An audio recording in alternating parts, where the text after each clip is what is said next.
उस रात की वो आवाज जो कभी नहीं रुकी।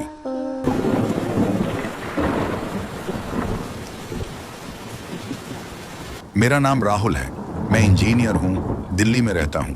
लेकिन उस रात मैं अपनी माँ के साथ अपने पुराने गांव आया था। गांव का नाम था काली नगर। वो गांव जहां लोग आज भी रात 10 बजे के बाद घर से बाहर नहीं निकलते। माँ कहती थी, बेटा यहाँ कुछ पुरानी बातें हैं, मत पूछना। मैं हंसता था, मुझे लगा बस गांव वाले डराते हैं। हमारा पुराना मकान बहुत पुराना। दूसरी मंजिल पर एक कमरा था जो सालों से बंद रहता था। उस कमरे की चाबी माँ के पास थी। मैंने पूछा, माँ वो कमरा क्यों बंद है? माँ की आंखें नम हो गईं। बोली, वहां तुम्हारी दीदी रहती थी, तुम्हारी बड़ी बहन रिया। वो 12 साल की थी जब वो चली गई। मैं चौंक गया, मुझे याद नहीं था कोई बहन। माँ ने कभी नहीं बताया, बस इतना कहा, रात में उस कमरे के पास मत जाना, कभी नहीं। उस रात बारिश बहुत तेज थी। बिजली चली गई। मोमबत्ती जलाकर मैं नीचे सो रहा था, माँ ऊपर अपनी पुरानी कोठरी में। तभी ऊपर से कोई आवाज आई। पहले तो लगा हवा है, फिर राहुल राहुल, धीमी, बहुत प्यारी मासूम आवाज, जैसे कोई छोटी बच्ची बुला रही हो। मैंने सोचा शायद सपना है, आंखें बंद की।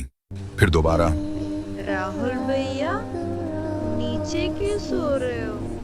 ऊपर आओ ना, मैं अकेली हूँ। मेरा दिल धक से रह गया।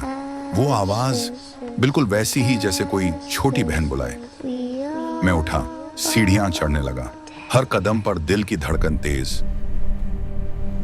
सीढ़ियां पुरानी थीं, चरमराती थीं। ऊपर पहुंचा तो वो बंद कमरा। दरवाजे के नीचे से हल्की रोशनी आ रही थी, मोमबत्ती की नहीं, कुछ नीली ठंडी रोशनी। मैंने दरवाजा छुआ, ठंडा, बहुत ठंडा। फिर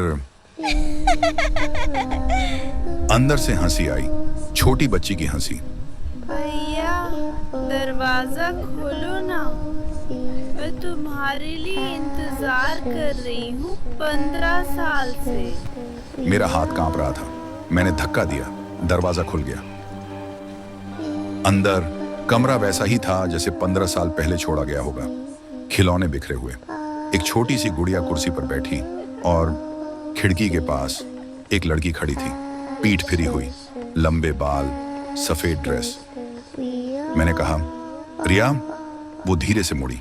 उसका चेहरा आधा सड़ा हुआ, आंखें खाली, सिर्फ काले गड्ढे, मुंह से काला खून टपक रहा था। फिर भी वो मुस्कुराई और बोली, भैया तुम आ गए, अब हम साथ खेलेंगे, हमेशा के लिए।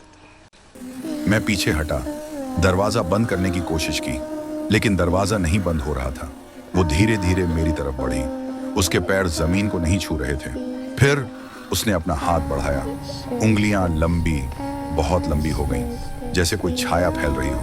मैं भागा, सीढ़ियां उतरा, नीचे आकर चीखा, माँ माँ। माँ नीचे नहीं थी, उनका कमरा खाली, बस एक कागज पड़ा था। मैंने पढ़ा, बेटा मुझे माफ करना, रिया को मैंने खुद मारा था। वो बहुत बीमार थी, दर्द सह नहीं पा रही थी। मैंने दवा देकर सोते हुए उसकी सांस रोक दी। उसके बाद से वो हर रात बुलाती है। अब वो तुझे ले जाएगी, मैं जा रही हूं उसके पास, तू भाग जितना दूर हो सके। मैंने कागज फाड़ा, बाहर भागने लगा, बारिश में भीगते हुए।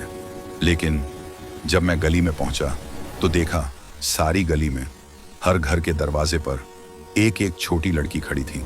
सबकी आंखें काली, सब मुस्कुरा रही थी और एक साथ बोली,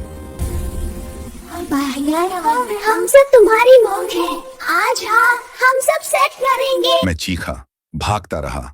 अब आज भी जब भी मैं अकेला होता हूँ, कान के पास वो आवाज आती है, राहुल भैया सो गए क्या?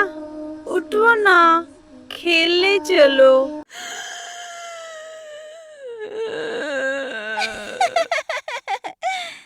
तो दोस्तों, क्या आपने कभी सुना है ऐसी आवाज? क्या आप भी कभी महसूस करते हैं कोई आपको बुला रहा है? अगर हाँ तो ध्यान रखना, कभी कभी वो आवाज आपकी अपनी बहन की नहीं होती। अगली कहानी तक अपना ख्याल रखना और रात में अकेले मत सुनना। Good night.